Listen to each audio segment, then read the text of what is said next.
اعوذ باللہ من الشیطان الرجیم بسم اللہ الرحمن الرحیم۔ السلام علیکم ناظرین کرام، میں شاہد مسرور پروگرام روشنی سب کے لیے کے ساتھ حاضر ہوں۔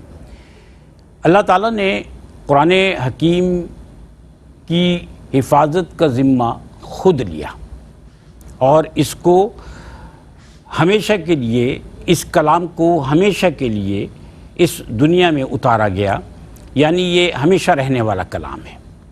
اس سے پہلے جو اللہ تعالیٰ نے صحیفے نازل فرمائے، ان کی حیثیت کو اللہ تعالیٰ نے قرآن حکیم کے سامنے ختم کرتے ہوئے یا ان کو موقوف کرتے ہوئے قرآن حکیم کی تعلیمات کو مکمل ضابطہ حیات قرار دے کر اللہ تعالیٰ نے ہدایت نامے کے طور پر دنیا میں انسانوں پر نازل فرمایا۔ یہ وہ تعلیمات ہیں کہ جو ہر اس انسان کے لیے ہیں کہ جو رجوع کرتا ہے اللہ تعالیٰ سے اور اس کلام سے، اور اس کلام کو سمجھ کر اس پر ایمان لا کر اس پر عمل کرنے کی صحیح کرتا ہے۔ لیکن اس کلام کو سمجھنے کے بعد اس پر ایمان لانے اور اس پر عمل کرنے کے لیے جو سب سے اہم بات ہے وہ یہ ہے کہ قرآن حکیم کی تعلیمات کو ہدایت کے طور پر اپنی زندگی پر لاگو کرتے ہوئے اس پر عمل کیا جائے۔ ہم نے گزشتہ 2 پروگرامز میں بھی قرآن حکیم اور ہدایت کے موضوع پر گفتگو کرتے ہوئے یہ سمجھنے کی کوشش کی کہ ہدایت کا مفہوم کیا ہے، اس کی دلیل کیا ہے، اس ہدایت کو کس طرح سے انسان حاصل کرتا ہے اور اللہ تعالیٰ نے اس ہدایت کو کس طریقے سے انسان تک پہنچایا ہے۔ پھر یہ کہ اس ہدایت کے مدارج کیا ہیں، کس طرح سے اس ہدایت کو حاصل کیا جا سکتا ہے۔ آج کے اس پروگرام میں ہم اس مرحلے سے آگے بڑھتے ہوئے یہ جاننے کی صحیح کریں گے کہ ہدایت یافتہ لوگ ہوتے کون ہیں، ان کا احوال کیا ہے، ان کی نشانیاں کیا ہیں، اور وہ لوگ جو ہدایت کے بدلے میں گمراہی خرید لیتے ہیں ان کا احوال، ان کے معاملات کیا ہیں۔ تو میرے ساتھ بہت ہی محترم اور معزز ہستیاں یہاں تشریف فرما ہیں، دونوں اساتذہ کرام ہیں جو کہ دینی اداروں سے وابستہ ہیں اور دین کی تعلیم لوگوں تک پہنچانے کے ساتھ ساتھ نوجوانوں کو دین کی تعلیم سے سرفراز کرتے ہوئے معاشرے میں دین کی تعلیم کو مروج کرنے کے لیے اس قابل بنا رہے ہیں کہ وہ ایسے اداروں میں جہاں سے دین کی ترویج کی جاتی ہے اپنے کردار کو مؤثر طور پر ادا کر سکیں۔ تو یہ بہت ہی محترم شخصیات کہ جو دینی اسکالرز بھی ہیں، اس کے ساتھ ساتھ یہ دونوں شخصیات بہت ہی محترم شخصیات دینی اداروں سے وابستہ رہتے ہوئے، سربراہان کی حیثیت سے وابستہ رہتے ہوئے یہ دینی خدمات انجام دے رہے ہیں۔ بہت ہی محترم اور معزز شخصیت محترم ارشاد حسین سعیدی صاحب ہمارے ساتھ تشریف فرما ہیں۔ السلام علیکم سر۔ وعلیکم السلام ورحمۃ اللہ وبرکاتہ۔ ماشاء اللہ۔ اور دوسری شخصیت ہمارے ساتھ مفتی محمد خرم رحمانی صاحب تشریف فرما ہیں۔ تعارف میں نے آپ کا کروایا۔ السلام علیکم سر۔ وعلیکم السلام ورحمۃ اللہ۔ الحمدللہ سر۔ تو آج کے موضوع یعنی قرآن اور ہدایت پر ہم گفتگو کرتے ہوئے وہی بات کہ سب سے پہلے ہدایت یافتہ لوگوں کے بارے میں جاننا چاہیں گے سر سعیدی صاحب، مفتی صاحب آپ سے، کہ ہدایت یافتہ لوگ جو ہیں ان تک ہدایت پہنچتی ہے تو وہ کون لوگ ہیں، ان کو کس طرح سے ہدایت ملتی ہے سر؟ بہت شکریہ۔ آپ جس تسلسل کے ساتھ اس موضوع کو لے کے چل رہے ہیں، یقیناً یہ ہمارے لیے، ہمارے تمام سامعین کے لیے بہت اہم ہے کہ ہم قرآن مجید سے اپنے آپ کو وابستہ کریں، اسے سرچشمہ ہدایت سمجھتے ہوئے اور پھر اسی سے اکتساب فیض کرتے ہوئے۔ یس سر۔ تو آج کا موضوع کہ ہدایت یافتہ لوگ، شخصیات، ہستیاں وہ کون ہوتے ہیں، کیسے ہوتے ہیں، ان کے احوال کیا ہوتے ہیں، اور ان کے مد مقابل پھر جو ہدایت کی راہ پہ نہیں ہوتے، گمراہی کی راہ پہ ہوتے ہیں، وہ ان کے احوال کیا ہوتے ہیں۔ یہ بہت اہم موضوع ہے تاکہ ہم ان نشانیوں سے جان سکیں اس خط امتیاز کو کہ ادھر ہدایت یافتہ لوگ کھڑے ہیں اور ادھر وہ کھڑے ہیں جو ہدایت سے محروم ہیں۔ تو سر پہلے مرحلے میں قرآن حکیم نے کن لوگوں کو ہدایت یافتہ قرار دیا وہ جاننا چاہیے۔ میں اس تمہید کے بعد ڈائریکٹلی آپ کے اسی سوال کی طرف ہی آ رہا ہوں کہ سورہ فاتحہ کے اندر جب بندہ دعا اللہ رب العزت کی بارگاہ میں پیش کرتا ہے، اہدنا الصراط المستقیم، ہدایت کا سوال تھا، تو اللہ رب العزت نے اس ہدایت کا جو آگے اس آیت کے متصل بعد ہدایت کی جو تشریح اور تفسیر اور تعویل فرما دی، صراط الذین انعمت علیہم، وہ لوگ ان لوگوں کا راستہ جن پر تیرا انعام ہوا۔ اب دوسری آیت مبارکہ پھر انعام یافتہ بندوں کی وضاحت کر رہی ہے. فرمایا اولئک مع الذین انعم اللہ علیہم من النبیین والصدیقین والشہداء والصالحین. فرمایا یہ اہل ایمان انعام یافتہ بندوں کے ساتھ ہوں گے، اور انعام یافتہ بندوں کے 4 طبقات ہیں. پہلا طبقہ انبیاء کا ہے، دوسرا طبقہ صدیقین کا ہے، تیسرا طبقہ شہداء کا ہے، اور چوتھا طبقہ صالحین کا ہے.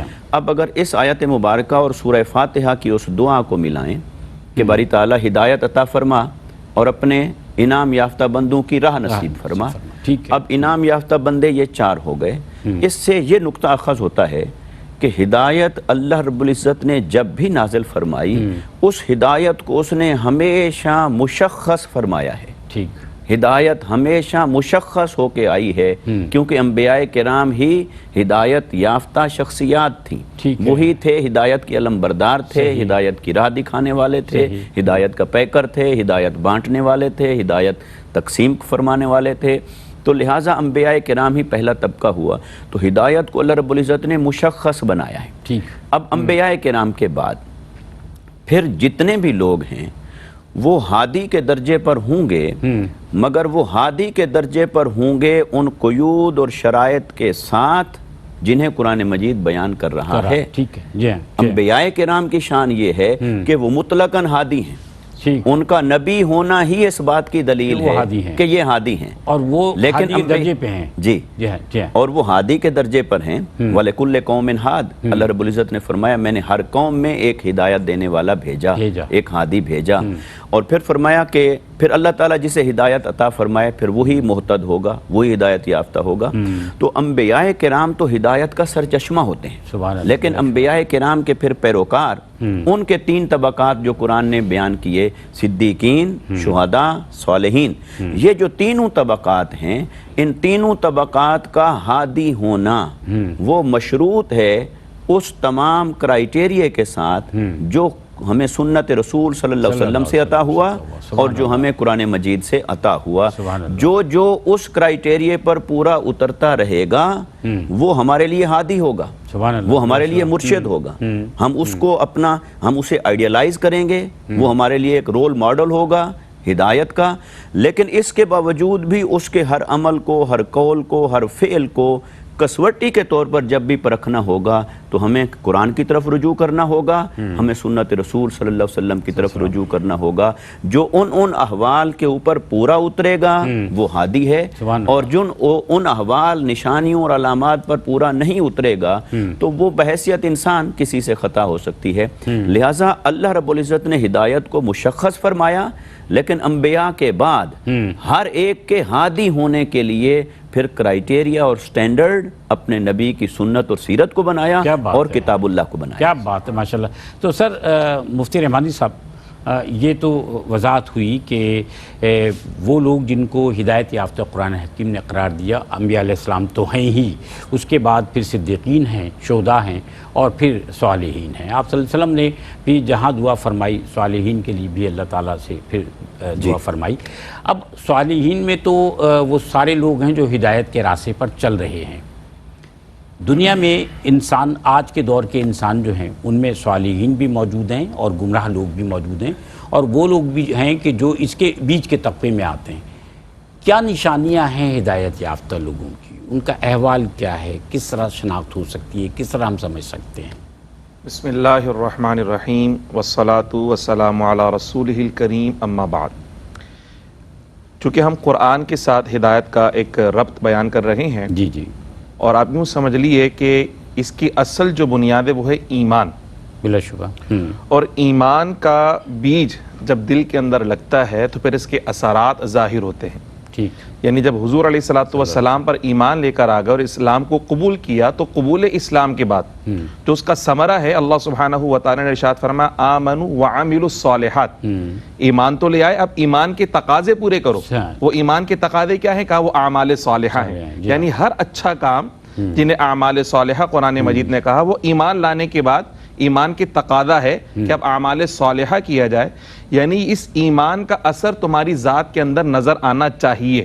تو جب ہدایت یافتہ کوئی شخص ہو جائے تو اس کا کردار کیسا ہے، اس کی شخصیت کیسی ہے، یا اس میں کیا تبدیلیاں رونما ہوتی ہیں، تو اللہ سبحانہ و تعالی نے قرآن مجید فرقان حمید میں کئی مقامات پر ہدایت یافتہ لوگوں کی نشانیاں بیان فرمائیں تاکہ آپ سوسائٹی میں انہیں دیکھیں تو آپ سمجھ جائیں کہ یہ وہ ہیں جنہیں رب کی طرف سے ہدایت کی سند مل چکی ہے۔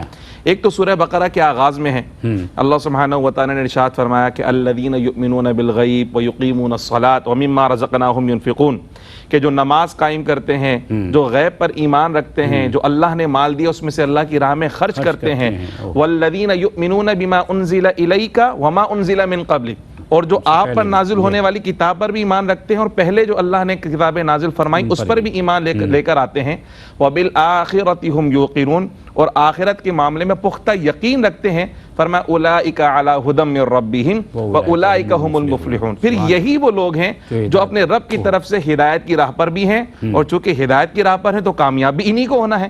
بھائی جب اصل سر یہ تو قرآن حکیم میں وہ معاملات بیان کیے گئے نا کہ ان پر عمل، تو دنیا میں ان کی نشانیاں پھر کس طرح ہیں؟ میں آپ سے یہ عرض کر رہا ہوں، اب یہ جب ایکسیپٹنس آ گئی ساری کی ساری، تو پھر اللہ سبحانہ و تعالی نے فرمایا قد افلح المؤمنون الذین هم فی صلاتهم خاشعون والذین هم عن اللغو معرضون والذین هم للزکاة فاعلون والذین هم لفروجهم حافظون۔ یہ ساری نشانی اللہ سبحانہ و تعالی بیان فرما رہا ہے کہ اب کامیاب کون ہے۔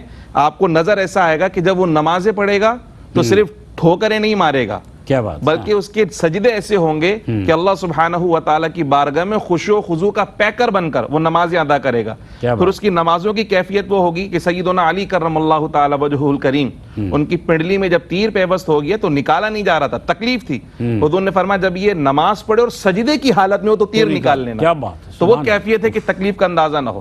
وہ کیفیت ہے نمازوں کی کہ حضرت امام حسن مجتبی رضی اللہ تعالی عنہ فرماتے ہیں کہ ہم نے اپنی والدہ ماجدہ کو دیکھا کہ جب رات میں نوافل کی ادائیگی کے لیے آپ کھڑی ہوتی تو ایک سجدے میں پوری رات گزر جایا کرتی تھی اور فجر کی اذانیں ہو جاتی تھیں، اور اس پر بھی سیدہ خاتون جنت رضی اللہ تعالی عنہ فرماتی تھی مولا تو نے رات اتنی چھوٹی بنائی کہ تیری بندی فاطمہ ایک سجدہ بھی صحیح سے ادا نہ کر سکی۔ تو یہ ہدایت یافتہ لوگوں کی نشانیاں معاشرے میں نظر آ رہی ہیں کہ وہ نماز سے بھاگتے نہیں ہیں بلکہ نماز کی طرف بھاگتے ہیں، رب سے ملاقات کی طرف آتے ہیں، زکوٰۃ ادا کرتے ہیں، رب کی نافرمانی نہیں کرتے، اور پھر ان کی کیفیت ایسی ہوتی ہے کہ وہ سوسائٹی میں فساد پھیلانے والے نہیں ہوتے بلکہ وہ سراپا امن اور محبت بن جاتے ہیں، اور رسول اللہ کے پیغام محبت کو اپنے قلب کے اندر محسوس کرتے ہوئے اپنے تمام اسلامی بھائیوں کے اندر ایسا پھیلاتے ہیں کہ پوری سوسائٹی مدینے کی ریاست کا ایسا منظر پیش کرتی ہے کہ ہر شخص اپنی ضرورت پر دوسرے کی ضرورت قربان کرنے کے لیے تیار ہے کہ میرے بھائی کو ضرورت ہے، میں اپنی ضرورت کو چھوڑ کر اپنے بھائی کی ضرورت کو پورا کروں۔ تو یہ ہدایت یافتہ لوگوں کی نشانی نظر آتی ہیں،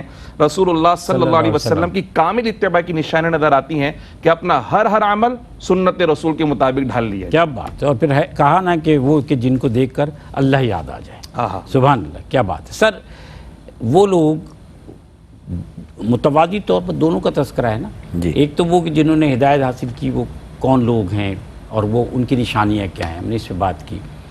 پھر وہ لوگ کہ جو ہدایت کے بدلے گمراہی کو خرید لیتے ہیں، ہم میں وہ لوگ بھی ہیں، ہماری سوسائٹی میں بھی وہ لوگ ہیں، تاریخ میں بھی ان لوگوں کے چہرے دکھائے۔ قرآن حکیم نے ایسے لوگوں کی نسبت سے کس طرح سے بیان فرمایا، کیسے تذکرہ کیا ان کا؟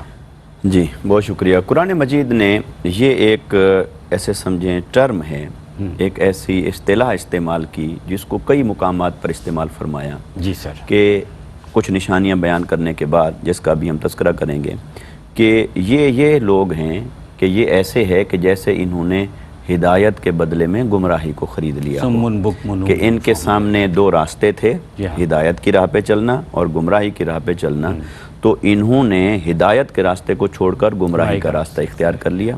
اب گمراہی کا راستہ جنہوں نے اختیار کر لیا تو سب سے پہلے تو اس کیٹیگری کے اندر قرآن مجید جہاں کہیں بیان فرماتا ہے تو کفار کا ذکر آئے گا، کہ جو عقیدے کے اعتبار سے جو توحید پر نہیں، جو اللہ رب العزت کی ذات پر ایمان نہیں لائے، حضور ختمی نبوت، حضور تاجدار کائنات صلی اللہ علیہ وسلم پر ایمان نہیں لائے، قرآن پر ایمان نہیں لائے، تو جو بالکل کافر ہیں، کھلے کافر ہیں، اوپنلی، تو ایک تو سب سے پہلے تو وہ طبقہ آ جاتا ہے۔ یعنی سب سے پہلے قرآن حکیم جو ہے وہ کفار کو ان لوگوں میں شامل کرتا ہے کہ جنہوں نے ہدایت کو نظر انداز سر، میں کیا ایک اور اس وقفے کے پہ بدلے جانا میں چاہتا ہوں۔ گمراہی وقفے کی پہ راہ جانا کو چاہتا اپنا ہوں، لیا۔ پھر ہم ڈیٹیل سے ہم یہ بھی سمجھنے کی کوشش کرتے ہیں کہ وہ لوگ کہ قرآن حکیم جن کے بارے میں یہ تذکرہ کرتا ہے کہ یہ لوگ گمراہی کے راستے پہ ہیں، انہوں نے خریدا گمراہی کے راستے کو ہدایت کے بدلے۔ ایک چھوٹا سا وقفہ ہمارے آپ کے درمیان حائل ہے، انشاءاللہ حاضر ہوتے ہیں، ہمارے ساتھ رہیے گا۔ ناظرین کرام، ایک دفعہ پھر روشنی سب کے لیے میں آج کے موضوع کے ساتھ ہم حاضر ہیں، اور آج کا موضوع ہے قرآن اور ہدایت۔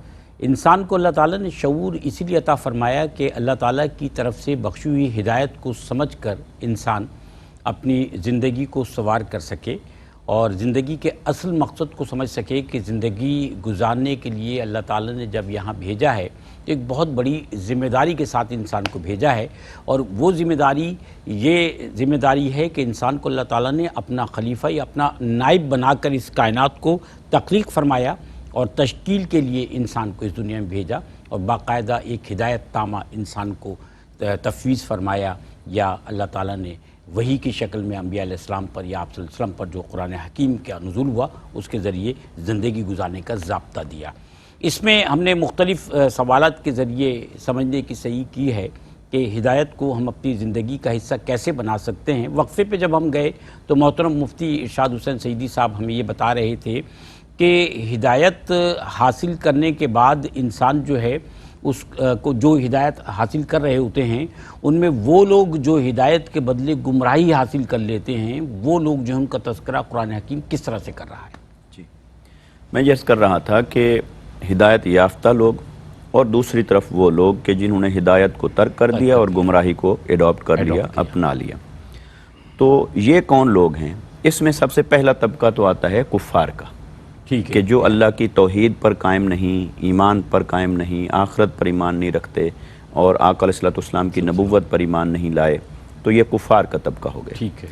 پھر کفار کے طبقے کے بعد پھر قرآن مجید مختلف کلمات کے ساتھ ایسے لوگوں کا ذکر کرتا ہے۔ اس میں ایک لفظ استعمال ہوتا ہے ظالم، ایک لفظ استعمال ہوتا ہے فاسق، اسی طرح ضالین، ضالون، گمراہ سیغے کے ساتھ ایسے الفاظ بھی استعمال ہوتے ہیں۔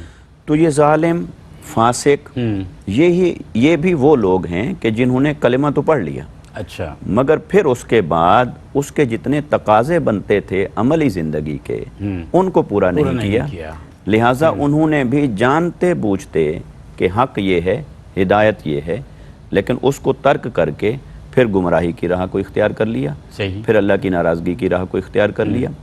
اس لیے جو لوگ بھی حدود اللہ کی وائلیشن کرتے ہیں، حدود اللہ کی خلاف ورزی کرتے ہیں، ان کا شمار بھی انہی لوگوں کے اندر ہے، اسی طبقے کے اندر ہے کہ انہوں نے ہدایت کو چھوڑ کر گمراہی کو لے لیا۔ صحیح بات۔ جیسے کلمہ پڑھنے والے بہت سارے آپ کو ایسے لوگ ملتے ہیں کہ جن کی زندگی کے اندر ایک تو ہیں صغائر، چھوٹے گناہ، یہ کمی بیشی تو ہر انسان کی زندگی میں ہوتی ہے، ہو سکتی ہے، کہیں کم کہیں زیادہ، لیکن جن کو قرآن مجید نے دو ٹوک انداز میں منع کر دیا وہ حدود اللہ ہیں، جن کو حضور نبی اکرم صلی اللہ علیہ وسلم نے دو ٹوک انداز میں منع کر دیا اور اس پر سخت وعید عطا فرمائی، اور اتنی سخت اور شدید وعید عطا فرمائی کہ جو کوئی ایسا کرے گا تو اس کے لیے جہنم ہے، اللہ کا عذاب، ہم میں نہیں ہے، تو ہم میں سے نہیں ہے، تو لہٰذا جہاں وعید سخت درجے پر ہوگی اور اس کی منع اس عمل سے وہ بھی سخت درجے پر ہوگی اور اس کے کرنے پر سزا کا بھی بیان کیا ہوگا، یہ سب حدود اللہ ہیں۔ تو جو شخص حدود اللہ کو پھر پورا نہیں کرتے،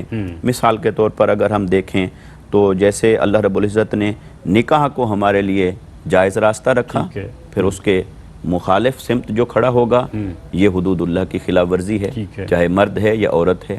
ایسے خواتین کے لیے جیسے پردہ ہے، یہ فرض کے درجے پر آتا ہے، تو جو فرض کے درجے پر چیز ہے اس کو کوئی اوپنلی چھوڑ دے اور پھر اللہ کے حکم کو اور حدود اللہ کو لائٹ سمجھنے لگ جائے کہ یہ کچھ بھی نہیں ہے، ٹھیک ہے۔ اسی طرح جوا ہے، شراب ہے اور بہت ساری ایسی چیزیں جو حدود اللہ کے ضمن میں آتی ہیں، جن کے لیے واضح طور پر قرآن حکیم میں جی منع ہے، واضح طور پر منع ہے اور شدت کے ساتھ منع ہے، اور ایسا کرنے والوں کو پھر وعید بھی سنائی گئی کہ اگر تم ایسا نہیں کرو گے تو پھر عذاب ہے۔ لہٰذا یہ لوگ جن کو ایک بار ہدایت تو نصیب ہو گئی کہ کلمہ پڑھ لیا، ایمان حاصل کر لیا، قرآن کو بھی مان لیا، لیکن اس کے بعد پھر ہدایت حاصل کرنے کی بجائے پھر گمراہی کو خرید لیا، حق کو پہچاننے کے بعد پھر گمراہی کی راہ پر چلے گئے، تو ایسے لوگوں کے لیے قرآن مجید پھر فاسق کا لفظ بھی استعمال کرتا ہے، اور ظالم کا لفظ بھی استعمال کرتا ہے، اور اس کو ظالم پھر دو سینس میں ہم کہہ سکتے ہیں۔ عرف عام میں تو ہم ظالم اسے کہتے ہیں جو کسی دوسرے پر زیادتی کرے، جو کسی دوسرے کو تکلیف پہنچائے، یہ اپنے اوپر ظلم کرتا ہے جی۔ لیکن لغوی اعتبار سے ہر اس شخص کو ظالم کہیں گے جو کسی بھی عمل کو، فعل کو اس کے جائز مقام پر نہ رکھے، اچھا ٹھیک ہے، کسی بھی شے کو اس کے اصلی مقام پر نہ رکھے۔ مثال کے طور پر والدین کا ادب اولاد پر لازم ہے، اب ایک ایسا شخص ہے جو والدین کی بے ادبی کر رہا ہے، تو لہٰذا اس نے والدین کو ان کے اصل مقام پر نہیں رکھا اور ادب کو اپنے اصل مقام پر نہیں رکھا، تو یہ بھی ظالم ہوگا۔ اور قرآن حکیم نے یہ بھی تو فرمایا نا کہ اپنے اوپر ظلم کرتے ہیں، اپنے اوپر۔ اور جو قرآن مجید کا یہ جو کانسیپٹ ہے کہ جس نے اپنی جانوں پر ظلم کر لیا ہو، وَلَوْ أَنَّهُمْ إِذْ ظَلَمُوا أَنفُسَهُمْ جَاءُوكَ، جو اپنی جانوں پر ظلم کر بیٹھے ہیں حبیب صلی اللہ علیہ وسلم، وہ آپ کی طرف آ جائیں، تو اپنی جان پر ظلم یہی ہے کہ ادھر اللہ کا اقرار کیا مگر پھر وہ نہیں کیا جو وہ فرما رہا ہے، جس کی پابندی ہمارے اوپر عائد کر رہا ہے وہ نہیں کیا۔ تو عمل میں جب ہم کوئی فاسق ہو جائے گا اور اللہ اور اس کے رسول کی واضح تعلیمات کو چھوڑ دے گا، تو وہ بھی پھر انہی لوگوں کی صف میں کھڑا ہوگا جنہوں نے ہدایت کو چھوڑ دیا اور گمراہی کو اختیار کر لیا۔ محترم مفتی رحمانی صاحب، بعض اوقات ہدایت اللہ تعالیٰ اس طرح سے بھی انسان کو عطا فرماتا ہے، وہ ہے نا کہ کوئی بات ذہن میں آ گئی، دل میں ڈال دی، لیکن بعض اوقات کچھ واقعات ایسے رونما ہوتے ہیں کہ جو انسان کی زندگی کو یکسر تبدیل کر دیتے ہیں۔ ہدایت کے اس طریق کو آپ کس طرح سے ڈسکرائب کریں گے سر؟ دیکھیں شاہد بھائی، اللہ سبحانہ و تعالیٰ کا ایک نظام ہدایت ہے، اور اس نظام کے ذریعے اللہ سبحانہ و تعالیٰ اپنے بندوں کو ان کی کیفیات کے مطابق اور ضرورت کے مطابق ہدایت کے مواقع فراہم کرتا رہتا ہے۔ صحیح۔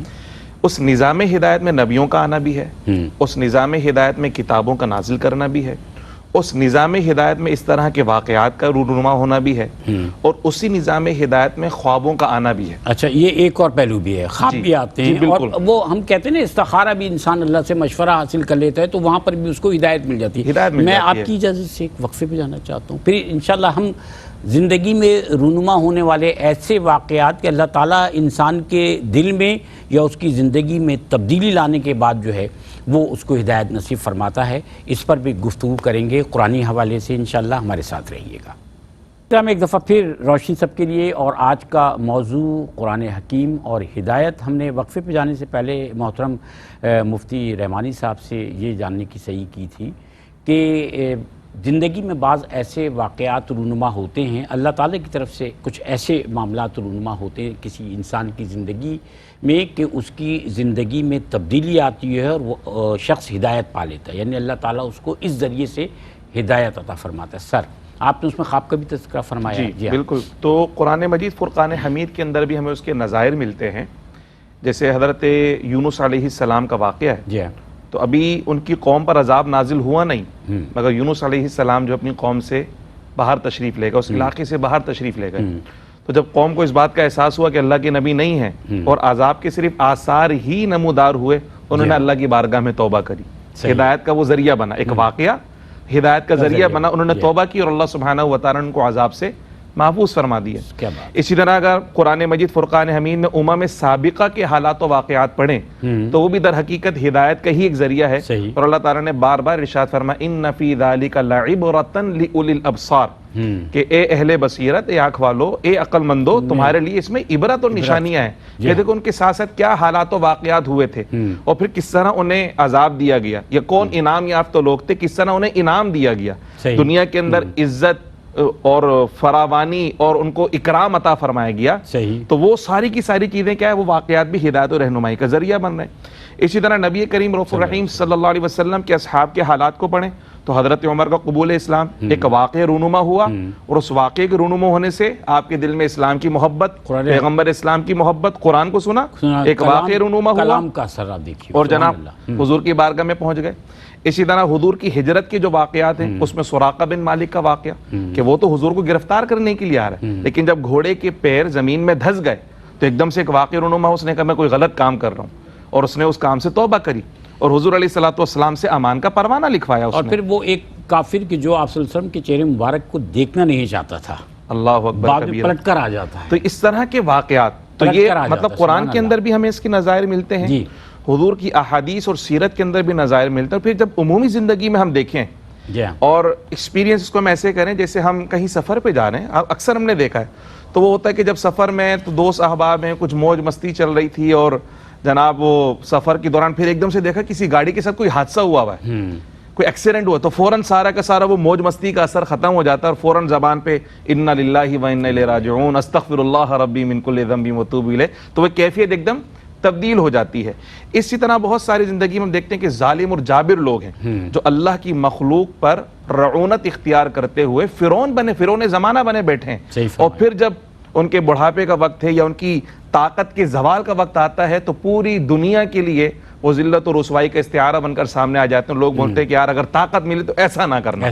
تو اس طرح کی بے شمار واقعات ہماری زندگی میں یعنی ہر شخص کی پرسنل لائف کے اندر رونما ہوتے ہیں, اور اللہ سبحانہ و تعالیٰ مواقع عطا فرماتا ہے کہ اب بھی وقت ہے, سنبھل جاؤ اور اللہ اور اس کے رسول کے بتائے ہوئے راستے پر گامزن ہو. کیا بات ہے, سبحان اللہ. سر یہ تو ہے کہ دنیا میں اللہ تعالیٰ نے اچھے برے انسانوں کو مختلف واقعات کو اس طرح سے رکھا ہے کہ جہاں انسان مظاہر قدرت سے اللہ تعالیٰ کی ذات کو پہچانتا ہے وہاں یہ روزمرہ کے معاملات اور پھر رزق کا ملنا بھی, اور ایسے ملنا رزق کا کہ انسان حیران رہ جاتا ہے, وہاں سے ملتا ہے جہاں سے انسان گمان نہیں کر رہا ہوتا ہے. تو اللہ کی رحمت تو نظر آتی ہے. اس کے علاوہ انسان کی اجتماعی اور انفرادی زندگی کو اگر ہم دیکھیں تو وہ کون سے ثمرات ہیں جو اس ہدایت کی بنیاد پر انسان کو اجتماعی یا انفرادی طور پر حاصل ہوتے ہیں؟ بہت شکریہ.